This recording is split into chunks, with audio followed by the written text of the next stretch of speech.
11 मार्च 2021 का दिन था।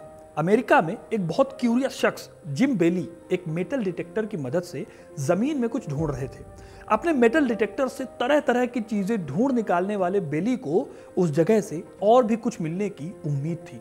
अभी कुछ दिन पहले ही उन्हें यहाँ से जूतों के बकल मिले थे जो 18th सेंचुरी के थे, यानी करीब 300 साल पुराने हो गए थे। फिर इस दिन भी बेली के मेटल डिटेक्टर ने कुछ हरकत की। जब बेली ने उस जगह को खोजा तो उन्हें वहां कुछ अजीब से सिक्के मिले जो अमेरिका की जमीन पर मिलने बहुत मुश्किल या इम्पॉसिबल थे। इन सिक्कों पर अरेबिक भाषा खुदी हुई थी। जिम ने इन सिक्कों को लिया और इनकी रिसर्च शुरू कर दी। इस रिसर्च में पता चली बात ने उनको हैरानी में डाल दिया, क्योंकि बेली को मिले सिक्के साल 1693 में यमन में बनाए गए थे। अब बेली हैरान इसलिए थे क्योंकि 1693 में अमेरिका और मिडिल ईस्ट का कोई कनेक्शन नहीं था। फिर जब इन सिक्कों की कहानी को और ढूंढने की कोशिश की गई तो सामने आई एक ऐसी कहानी जिसके तार जुड़े हुए थे भारत से। एक ऐसे लुटेरे की कहानी जिसने हिंदुस्तान ही नहीं बल्कि दुनिया के सबसे ताकतवर शख्स के खजाने को लूट लिया था। यह ताकतवर शख्स कोई और नहीं, हिंदुस्तान का मुगल बादशाह औरंगजेब था, जिसे उसकी कट्टरता के लिए आज पूरी दुनिया जानती है।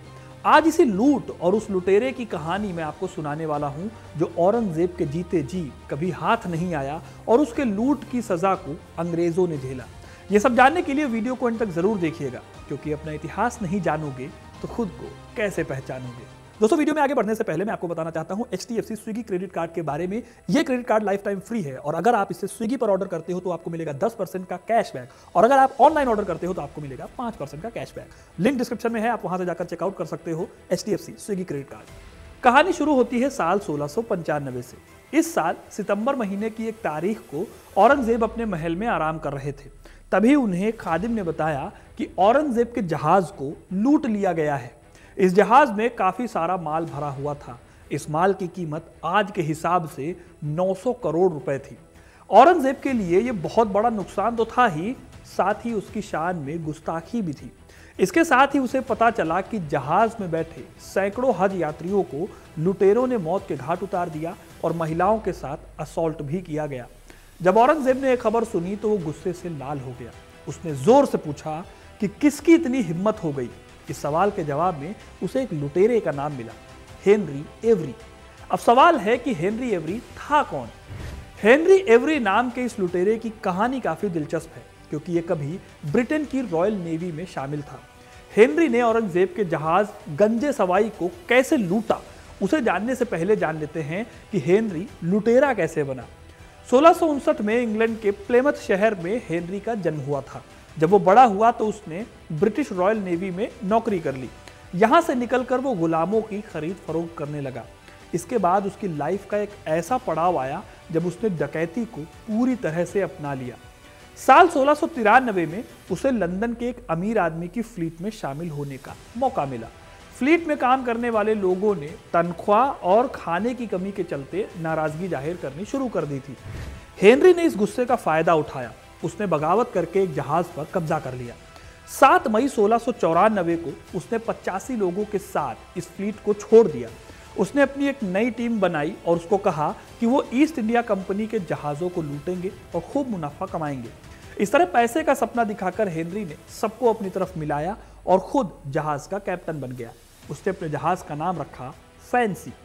अपने फैंसी नाम के जहाज से हेनरी ने अफ्रीका के कोस्ट से होते हुए हिंद महासागर तक के रास्ते में आने वाले कई जहाजों को लूटा। जल्दी ही उसके लिए काम करने वाले 184 लोग हो गए थे। सिर्फ 2 सालों के अंदर यानी 1695 आते आते उसने 5 और पायरेट जहाजों को अपने साथ शामिल किया। सिर्फ एक जहाज से लूटपाट शुरू करने वाला हेनरी अब लुटेरों के एक बड़े बेड़े का मालिक बन गया था। उसके पास 440 आदमी और 6 जहाज़ों की एक फ्लीट थी।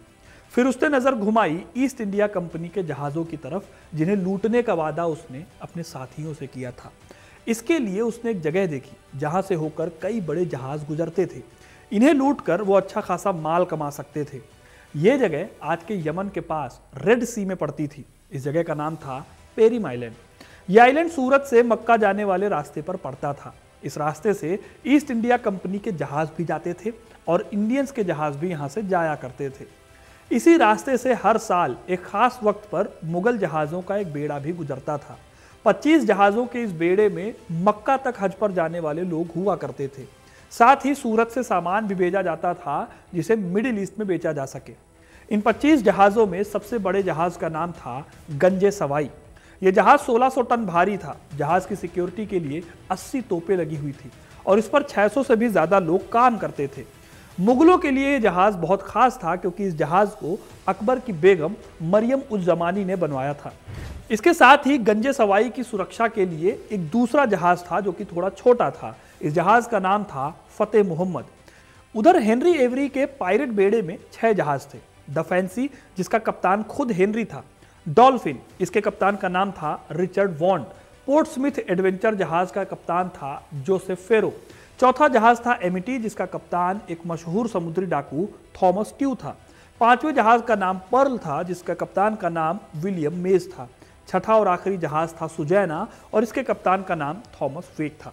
इन 6 जहाज़ों ने घात लगाई और जब मुगल बेड़े पेरिम आइलैंड के पास आए तो उसके पीछे हो गए। मुगलों के जहाज़ का पीछा करने में सबसे आगे था एमिटी। उसने फतेह मोहम्मद जहाज़ से लड़ाई लड़ी, लेकिन फतेह मोहम्मद ने एमिटी को ढेर कर दिया। उसका कप्तान थॉमस ट्यू मारा गया और बाकी के लोग बंदी बना लिए गए। एमिटी के बाद पोर्टस्मिथ एडवेंचर और पर्ल ने फतेह मोहम्मद पर हमला किया। अब तक फतेह मोहम्मद पर सवार लोग लड़ाई लड़ते लड़ते थक चुके थे। जल्दी ही उन्होंने सरेंडर कर दिया। फिर एवरी ने अपने लोगों को छुड़ाया और फतेह मोहम्मद को लूट लिया। इस हमले ने लुटेरों को बेपनाह दौलत दी, लेकिन हेनरी की नजर अब गंजे सवाई पर थी। गंजे सवाई सूरत से 8 दिन की दूरी पर था कि तभी पर्ल और पोर्टस्मिथ एडवेंचर ने उस पर हमले शुरू किए। उस दिन कुछ जहाज की किस्मत भी खराब थी। असल में इस शिप में 80 तोपें थी, लेकिन एक तोप पर ऐसा धमाका हुआ कि जहाज में आग लग गई। इस एक्सीडेंट में 40 तोपची अपनी जान गंवा बैठे। इस हमले से अफरा तफरी मची, जिसने हेनरी को मौका दिया इस जहाज को लूटने का। मात्र 3 घंटे लड़ाई चली और इसके बाद एवरी ने शिप पर कब्जा कर लिया। मुगल इतिहासकार मोहम्मद हासिम काफी खान इस घटना का ब्यौरा लिखते हुए बताते हैं, जैसे ही एवरी के आदमी शिप पर चढ़े, कप्तान मोहम्मद इब्राहिम शिप छोड़कर नीचे चला गया और छुप गया। उसने गुलाम लड़कियों को अपने बदले लड़ने के लिए आगे भेजा। मोहम्मद हासिम के अनुसार अगर कप्तान ने जरा भी हिम्मत दिखाई होती तो शायद उन्हें हार का मुंह नहीं देखना पड़ता। खैर, जहाज पर कब्जा करने के बाद एवरी ने जहाज को लूटना शुरू किया। उसने जहाज पर मौजूद बेशुमार दौलत लूटी, जिसकी कीमत आज के हिसाब से 900 करोड़ रुपए थी। लेकिन इतने से उसका पेट नहीं भरा। एवरी ने जिस गंजे सवाई पर कब्जा किया उसमें हज पर जाने वाली कई दूसरी महिलाएं भी थी। इन महिलाओं को बंदी बना लिया गया और फिर उनके साथ कई दिनों तक किया गया। इस भयावह घटना से बचने के लिए कई औरतों ने समुद्र में छलांग लगाकर अपनी जान दे दी। बाकियों को एवरी और बाकी लुटेरे अपने साथ लेकर गए। कहा जाता है कि इस जहाज पर औरंगजेब की एक रिश्तेदार भी थी, उसके साथ भी बदसलूकी की गई। जहाज को लूटने के बाद उसे भारत के लिए रवाना कर दिया गया। इसके बाद एवरी और उसके बाकी साथियों ने लूट को आपस में बांटा और अपने अपने रास्ते निकल गए। इधर जहाज सूरत पहुंचा, खबर औरंगजेब तक पहुंची और जब उनको पता चला कि ये काम एक अंग्रेज का है तो वो आग बबूला हो गए।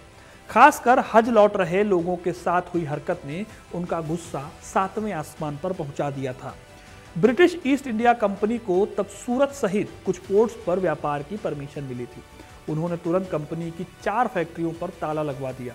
फौज को आदेश दिया कि बॉम्बे पोर्ट पर हमला कर दिया जाए और अंग्रेजों को हमेशा हमेशा के लिए भारत से खदेड़ दिया जाए। ब्रिटिश ईस्ट इंडिया कंपनी का इस लूट में सीधा सीधा हाथ नहीं था, लेकिन मुगल अधिकारी मानते थे कि कंपनी के बेईमान ऑफिसर्स ने उनके शिप्स की जानकारी लुटेरों तक पहुंचाई है। इधर ईस्ट इंडिया कंपनी की हालत वैसे ही खस्ता चल रही थी। कंपनी का रेवेन्यू लगातार ड्रॉप हो रहा था। उन्होंने डर के मारे औरंगजेब को खुश करने के लिए वादा किया कि वो पूरे नुकसान की भरपाई खुद करेंगे। फिर बात पहुंचती है इंग्लैंड तक। ब्रिटिश सरकार ने एवरी और उसके साथियों पर आज के हिसाब से 2 करोड़ रुपए का इनाम रखा। यूरोप का हर बाउंटी हंटर अब हेनरी एवरी और उसके साथियों की तलाश कर रहा था। 1696 में ब्रिटिश सरकार को पता चला कि एवरी अटलांटिक में कहीं छिपा हुआ है। उसके 30 साथियों को पकड़ लिया गया। 11 अगस्त 1696 को 5 लोगों को इस मामले में फांसी भी दी गई, लेकिन एवरी का कुछ पता नहीं चला। साल 1709 में एवरी का एक संस्मरण छापा गया। इसके हिसाब से एवरी मेडागास्कर में एक पायरेट किंगडम का राजा बना हुआ था। ऐसी खूब कहानियां पब्लिक में चली, लेकिन कभी सबूत नहीं मिला। आने वाले सालों में कई लोगों ने दावा किया कि एवरी भेष बदलकर ब्रिटेन लौटा और मरते दम तक वहीं रहा। कुछ ने कहा कि वो मुफलिसी की मौत मरा था, यानी उसके पास आखिरी समय में कुछ नहीं बचा था। अब आते हैं उस कहानी पर जो मैंने वीडियो की शुरुआत में बताई। 2014 से 2021 के बीच अमेरिका के 3 शहरों में हेनरी के लूटे सिक्के मिले। रिसर्च से पता चला कि असल में हेनरी एवरी ने जहाज को लूटने के बाद अपना जहाज छोड़ दिया और एक दूसरे जहाज पर चढ़ गया। साल 1696 में यह जहाज अश्वेत गुलामों को लेकर अमेरिका के रोड आइलैंड पहुंचा था। आगे जाकर यह इलाका गुलामों के ट्रेड का एक मेजर हब बन गया। रिसर्च में यह बात पता चली कि अमेरिकी कॉलोनीज उस समय समुद्री लुटेरों का बेस हुआ करती थी और जो माल लूटा जाता था उसे लॉन्डर करने के लिए स्लेव ट्रेड में खपा दिया जाता था। खैर, औरंगजेब भले ही बेहद ताकतवर बादशाह था, लेकिन उसके जहाज को लूटने वाला हेनरी एवरी कभी उसके हाथ में नहीं आया। हेनरी के कामों की सजा अंग्रेजों को मिली। हेनरी के कई साथी भी फांसी के तख्ते पर लटका दिए गए, लेकिन इस घटना का मास्टरमाइंड कभी भी किसी के हत्थे नहीं आया और इस मास्टरमाइंड का नाम था हेनरी एवरी। तो दोस्तों, ये थी कहानी मुगल जहाज के लूटे जाने की, जो उस समय दुनिया का सबसे ताकतवर साम्राज्य हुआ करता था। आपको ये कहानी कैसी लगी कमेंट करके ज़रूर बताइएगा। वीडियो को लाइक और शेयर करना ना भूलें और ऐसे ही इंटरेस्टिंग कहानियों के लिए, इतिहास से जुड़े रहने के लिए हिस्ट्री कनेक्ट को सब्सक्राइब जरूर करें। धन्यवाद।